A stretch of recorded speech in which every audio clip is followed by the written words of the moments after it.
تیسرا رشتہ جو چیزوں کے ساتھ ہے، چاہے وہ کسی بھی طرح کی ہو، اس زمین پر ہو، آسمان میں ہو، زمین کے اندر ہو، زمین کے اوپر ہو، فضا میں ہو، کہیں بھی ہو،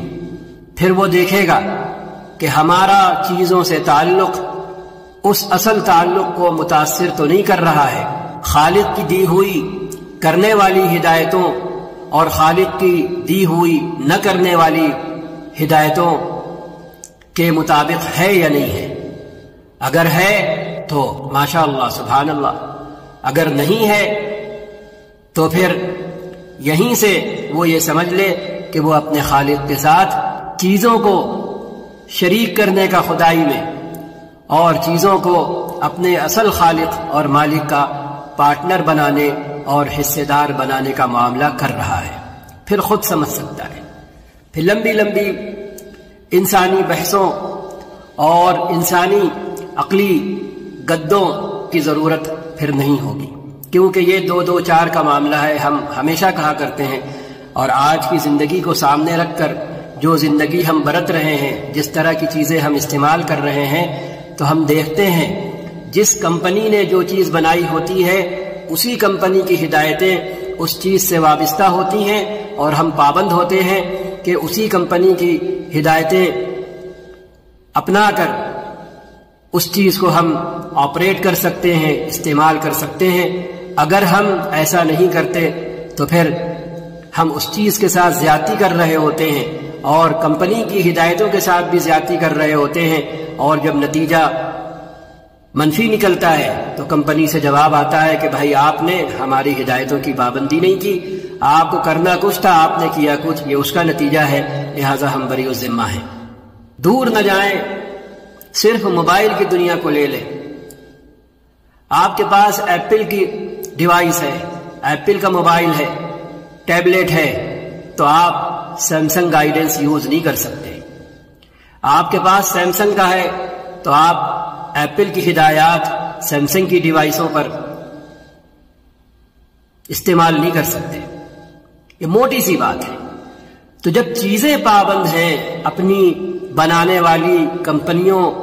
کی ہدایتوں کی، اور وہ اپنی کمپنی کی ہدایتوں سے باہر تجاوز نہیں کر سکتی، تو ایک انسان کیسے یہ اپنے رب کے ساتھ، اپنے خالق کے ساتھ، اپنے مالک کے ساتھ زندگی دینے والے اور وقت مقررہ پورا کرنے کے بعد زندگی لے لینے والے خالق کے ساتھ کیسے یہ کر سکتا ہے کہ وہ یہ اختیار تصرف کا چیزوں کو دے دے؟ تو اس نقطے پر اگر نگاہ رہے اور اس پوائنٹ پر ہماری توجہ مرکوز رہے تو نماز روزہ تو عملی ظہور ہے اور اظہار ہے اس بات کا کہ ہم کسی کے بندے ہیں اور کوئی ہمارا خالق ہے، لیکن مسجد میں جانے سے پہلے اور مسجد سے نکلنے کے بعد کی ہماری زندگی بھی پھر عبادت بنتی چلی جائے گی، اور ہمارے اقوال میں، ہمارے افعال میں، ہمارے معاملات میں، ہمارے ملنے جلنے میں برکتیں لوگوں کو دکھنا شروع ہو جائیں گی، پھر ہم سے لوگوں کو خیر مل رہا ہوگا، لوگ ہمارے شر سے بچ رہے ہوں گے۔ یہی اللہ تعالیٰ چاہتے ہیں۔ امام نے ایک آیت پڑھی، وہ آیت پڑھ کر ہم بھی اپنی گفتگو ختم کرتے ہیں۔ اللہ نے فرمایا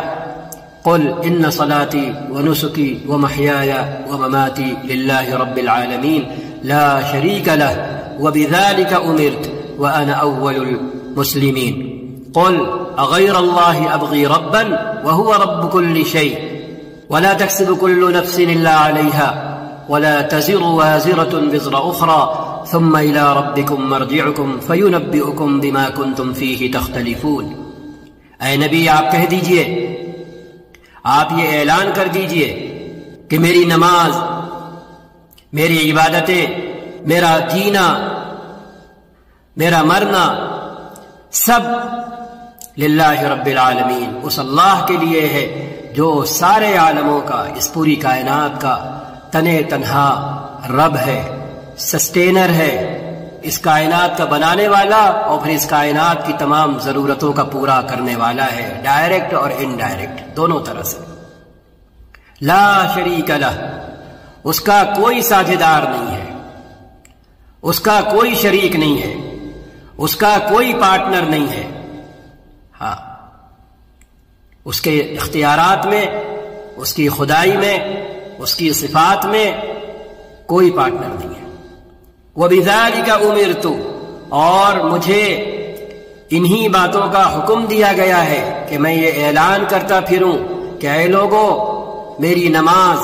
میری عبادت، میرا جینا اور میرا مرنا اس ایک اکیلے اللہ کے لیے ہے جو سارے عالموں کا رب ہے۔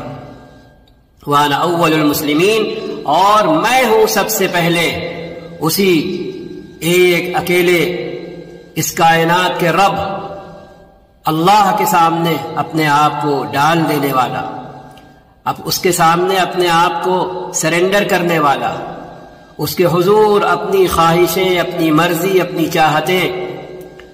قربان کر دینے والا، اس کی مرضی کا اپنے آپ کو پابند کرنے والا۔ قل اغیر اللہ ابغی، پھر اللہ نے کہا اپنے نبی سے کہ ایک پھر فرمائیے آپ اسی کو دوسری طرح، کیا میں کوئی دوسرا رب چاہوں گا؟ کیا میں کوئی دوسرا رب چاہوں گا؟ کیا میں کوئی دوسرا نیڈز پرووائڈر، سسٹینر چاہوں گا، ضرورتیں پوری کرنے والا چاہوں گا، جبکہ وہی تن تنہا ہر چیز کا رب ہے، وہی ہر چیز کو اس کی ضرورتیں فراہم کر رہا ہے، ہر چیز کو، ڈائریکٹ یا انڈائریکٹ۔ وَهُوَ رَبُّ كُلِّ شَيْءٍ وَلَا تَكْسِبُ كُلُّ نَفْسٍ إِلَّا عَلَيْهَا، اور جو کچھ کرتا ہے اور کرے گا وہ یا تو اپنے حق میں کرے گا یا اپنے خلاف کرے گا، اور کوئی بھی کسی دوسرے کا بوجھ نہ ڈھوئے گا، ہر آدمی اپنی کتھنی اور کرنی کا نتیجہ خود بھگتے گا اور خود بھوگے گا۔ کب؟ جب ہم جہاں سے آئے ہیں وہاں واپس لوٹیں گے، اس کے حضور حاضر ہوں گے، اور جب وقت حساب آئے گا تو، اور اس سے پہلے اپنی زندگی کے مثبت یا منفی کارناموں اور کتھنی اور کرنی کی بنیاد پر ہمیں پتہ چلنا شروع ہو جائے گا کہ جو کچھ ہم سے کہا گیا تھا وہ سچ تھا، یا جو کچھ ہم یہاں منمانی کرتے رہے، دین سے دور ہونے کی صورت میں بھی تو، اور دین کے نام پر بھی تو، دونوں صورتوں میں ہم کو پتہ چلنا شروع ہو جائے گا کہ کیا صحیح تھا اور کیا غلط تھا۔ ثم الی ربکم مرجعکم، ایٹ دا اینڈ، آخر میں اپنی عمر پوری کرنے کے بعد اپنے رب کی طرف تمہیں پلٹنا ہے۔ فینبئکم، پھر وہ تمہیں بتا دے گا، ہاں، تمہارے اختلافات کے بارے میں جو تم کر رہے تھے، بما کنتم فیہ تختلفون۔ اللہ تعالی ہم کو اور آپ کو کہنے سننے سے زیادہ یہ کوشش کرنے والا بنائے کہ ہم کم سے کم سوچ کی حد تک مسلمان بننا شروع ہو جائیں، کم سے کم یہ پہلا درجہ ہے۔ عادت سے آگے بڑھیں، سوچیں کہ عبادتوں کا تقاضا بھی کیا ہے، خالی بنا استحضار کے اور بنا دھیان کے رکوع سجدے کر لینا، ان عبادتوں کا بھی نتیجہ کیا ہے؟ قرآن نے بیان کر دیا ہے، ان الصلاۃ تنہی عن الفحشاء والمنکر، نماز بے حیائی کے کاموں سے اور ہر ناپسندیدہ کام سے روکتی ہے۔ وَلَذِكْرُ اللَّهِ اکبر، اور اللہ ہی کا ذکر سب سے بڑا ہے۔ وَاللَّهُ يَعْلَمُ مَا تَصْنَعُونَ، اور اللہ دیکھ رہا ہے ہم جو کچھ کر رہے ہیں، ظاہر سے ہم جو کچھ کر رہے ہیں، اپنے اندرون میں، سوچ سے، فکر سے، دماغ سے، دل سے، انٹرنلی اور ایکسٹرنلی، جو کچھ ہم سوچ رہے ہیں، جو کچھ ہم خیالی پلاؤ پکا رہے ہیں، جو کچھ ہم منفی یا مثبت جذبات اپنے دل میں رکھ رہے ہیں کسی کے بارے میں، لوگوں کے بارے میں، وہ اور جو کچھ ہم اپنی زبان سے اور اپنے اعضاء و جوارح سے کر رہے ہیں، سب اللہ دیکھ رہا ہے۔ والسلام علیکم ورحمۃ اللہ وبرکاتہ۔